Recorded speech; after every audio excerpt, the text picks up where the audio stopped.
Bismillahirrahmanirrahim. Assalamu alaikum wa rahmatullahi ta'ala wa barakatuh.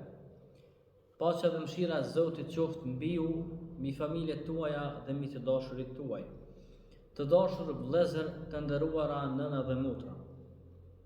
E falenderojmë Allahun fuqiplot, atij jemi mirënjohës, ai i cili është krijues, është llogaritës i juni dhe është furnizues i joni, sepse Allah fuqiplot neve na zgjodhi që edhe këtë Ramazan të e kalojmë me plot mirësi, plot begati dhe plot shëndet deri në këtë natë në të cilën po shoqërohemi bashkërisht me ju. Edhe pak ditë na ndojnë nga fundi i këtij Ramazani. Edhe pak ditë na ndojnë nga fundi i agjerimit. Edhe pak ditë na ndojnë nga fundi i namazit të taravive.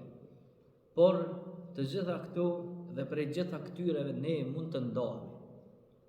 Por asnjëherë nuk do të ndohemi prej Allahut fuqiplot. Sepse ne nuk jemi adhurues të Ramazanit, nuk jemi adhurues të natës së Kadrit, nuk jemi adhurues të taravive, por ne jemi adhurues të Allahut fuqiplot. Të dashur vëllezër, të nderuara nëna dhe motra.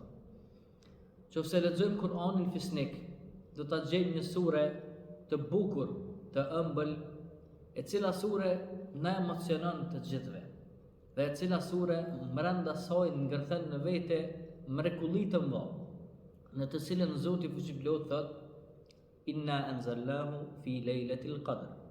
Me të vërtetë ne kemi zbrit Kur'anin në natën e Kadrit. Ajetin më poshtë Allahu fuqiplot thot: Lejletul Qadri khairun min alfi shahr. Nata e Kadrit është më e vlefshme se sa 1000 muaj. Por ne nuk do ta gjejmë natën e Kadrit dhe nuk do ta kërkojmë natën e Kadrit, sepse ne kërkojmë diçka më tepër se sa nata e Kadrit. A do të ketë diçka më të madhe se sa nata e Kadrit?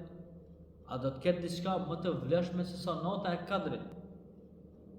Padyshim se ka diçka më të madhe se sa nata e Kadrit. Ka diçka më të vlefshme se sa nata e Kadrit. Ka diçka që është më i vlefshëm se sa kjo natë. Ai i cili është më i vlefshëm se sa kjo natë është krijuesi ynë, krijuesi i Ramazanit, krijuesi i ditëve dhe netëve tona, krijuesi i dynjasë dhe ahiretit, krijuesi i xhennetit dhe xhehenemit, krijuesi i natës së Kadrit. Ai është Allahu fuqiplot. Ne nuk na duhet jeta nëse e kemi humbur Allahun fuqiplot. Nuk na duhet Ramazani, po e humbum Allahun fuqiplot. Nuk na duhet nata e Kadrit nëse ne nuk kemi arritur me e taku Zotin dhe me gjetë Zotin. Sepse Ramazani është ejame ma'dudat, ditë të numëruara, ditë të caktuara të cilat kalojnë shumë shpejt. E më thoni, çfarë shpirti duhet jetë ai i cili mundohet ta vjedhë mëshirën e Zotit vetëm për një muaj, e 11 muaj tjerë e merr rrugën e djallit të mallkuar. Nuk na duhet kjo mënyrë adhurimi. Nuk na duhet kjo vjedhje e adhurimit, por na duhet që ne të jemi adhurues të Zotit fuqiplot deri wa'bud rabbaka hatta ya'tiyaka al-yaqin. Adhuroje Zotin tënd derisa të vijë vdekja.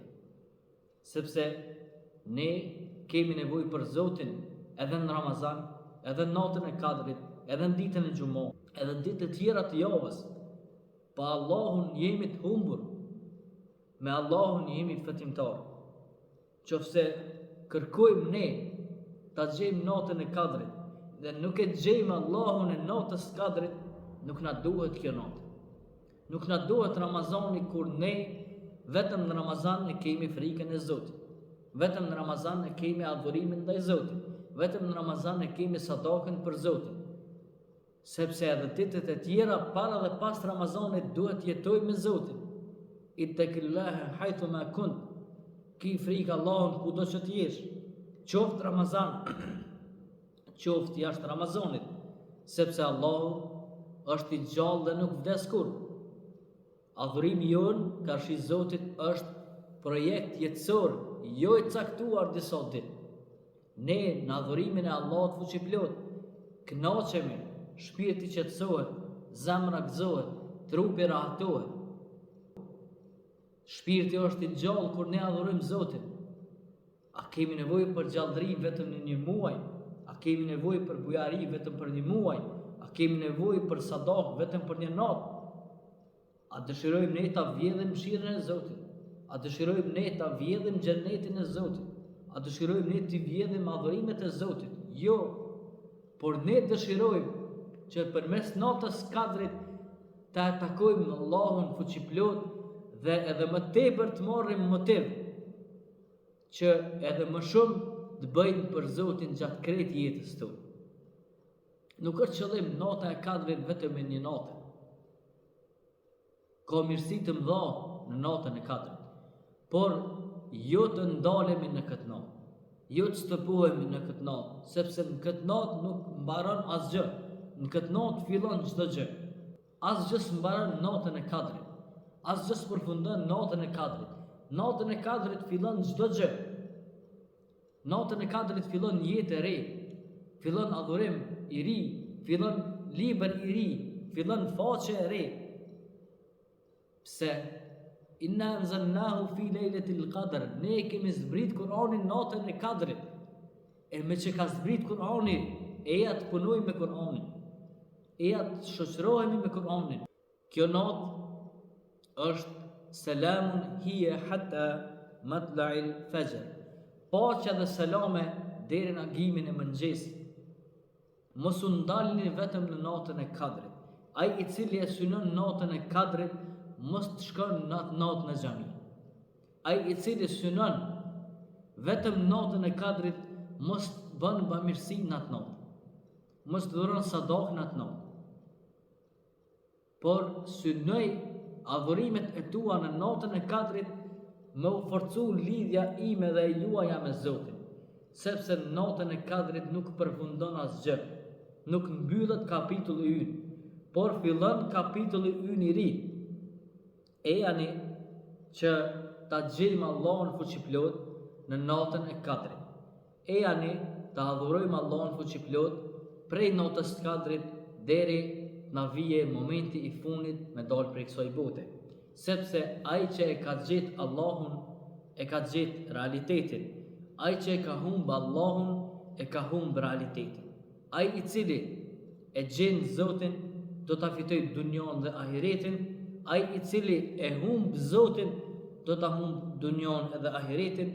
Qofshim prej adhuruesve të mëdhej të Zotit fuqiplot, jo vetëm në Ramazan, jo vetëm në Xumo, jo vetëm në Taravi, jo vetëm në natën e Kadrit, por qofshim adhurues të Zotit fuqiplot deri në takimin ton me Allahun e madhruar. Allahu na mbuloft me mirësitë e Tij, me begatitë e Tij të këtij Ramazani, të kësaj nate të Kadrit dhe na takoft në xhenetet e Tij të larta me pejgamberët, shahidët, dëshmorët dhe të gjithë ata të cilët e kaluan jetën e kësaj bote me dinë dhe me iman, qofshi faqebardh në dunja dhe në ahiret. Assalamu alaikum wa rahmatullahi wa barakatuh.